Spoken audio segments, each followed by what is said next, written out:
എറണാകുളം എലൂർ നഗരസഭാ പരിധിയിൽ വരുന്ന പ്രദേശങ്ങളിലെ മലിനീകരണം വിലയിരുത്താൻ മലിനീകരണ നിയന്ത്രണ ബോർഡ് നടത്തിവരുന്ന പ്രതിവാര യോഗത്തിൽ ജനപ്രതിനിധികളെയും ഉൾപ്പെടുത്തണമെന്ന ആവശ്യം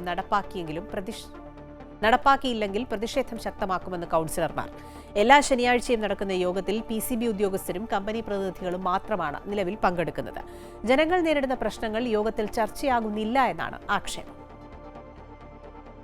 ഏലൂർ വ്യവസായ മേഖലയിലെ കമ്പനികളിൽ നിന്നും പുറന്തള്ളുന്ന മാലിന്യം ജനജീവിതം ദുസ്സഹമാക്കിയതോടെയാണ് മലിനീകരണം പരിശോധിക്കാൻ പ്രതിവാര യോഗം ആരംഭിച്ചത്.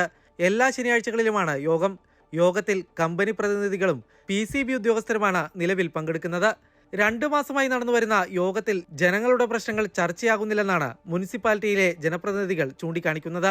അത് ഇവിടുത്തെ നഗരസഭയിലെ ഏറ്റവും കൂടുതൽ കൗൺസിലർമാർ ബഹളമുണ്ടാക്കിയതിനു ശേഷം മാത്രമാണ് ഈ യോഗം വാരാന്ത്യ യോഗം അവർ കൂടുന്നത്. വാരാന്ത്യ യോഗത്തിനെ സംബന്ധിച്ച് പറയുകയാണെങ്കിൽ അവർ വ്യവസായികളെയും അവരുടെ ഉദ്യോഗസ്ഥന്മാരെയും മാത്രമേ പങ്കെടുപ്പിക്കുള്ളൂ. വാർഡ് തലങ്ങളിലുള്ള ജനപ്രതിനിധികളെ, അത് പ്രത്യേകിച്ച് 7ാം വാർഡ് തൊട്ട് 16ാം വാർഡ് വരെയുള്ള ജനങ്ങളുടെ പ്രതിനിധികളെ പോലും അവർ പങ്കെടുപ്പിക്കുന്നില്ല.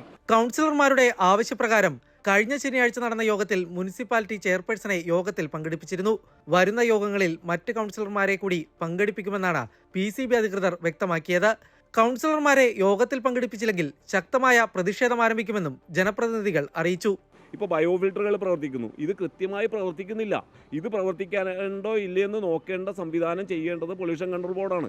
അവരത് കൃത്യമായി ചെയ്തു കഴിഞ്ഞാൽ ഞങ്ങളുടെ ഈ പരിഹാരത്തിനാവും. അത് ഞങ്ങൾക്ക് അന്വേഷിക്കാൻ പറ്റിയ സമയം എപ്പോഴാണ്? ഇതുപോലുള്ള ഏതെങ്കിലും ആളുകൾ കൂടുന്ന, പ്രതിനിധികൾ കൂടുന്ന ഒരു മീറ്റിങ്ങിലാണ്. അങ്ങനത്തെ ഒരു മീറ്റിങ്ങിൽ പോലും ജനപ്രതിനിധികളെ പങ്കെടുപ്പിക്കില്ല എന്ന് പറഞ്ഞു കഴിഞ്ഞാൽ ഇതൊരു പ്രഹസനത്തിന് വേണ്ടി ഞങ്ങളിങ്ങനെ കൂടുന്നു, അവിടെ കാര്യങ്ങൾ ചെയ്യുന്നു എന്ന് വരുത്തി തീർക്കാൻ വേണ്ടി മാത്രമാണെന്നാണ് ഞങ്ങൾ പറയുന്നത്. വ്യവസായ മേഖലയിൽ നിന്നും മാലിന്യം പുറന്തള്ളുന്നതിനാൽ ജലമലിനീകരണവും വായുമലിനീകരണവും രൂക്ഷമാണ്. മുനിസിപ്പാലിറ്റിയിലെ 7 മുതൽ 14 വരെയുള്ള വാർഡുകളിലാണ് ഏറ്റവും കൂടുതൽ ബുദ്ധിമുട്ടുകൾ നേരിടുന്നത്. അമൃത ന്യൂസ്, കൊച്ചി.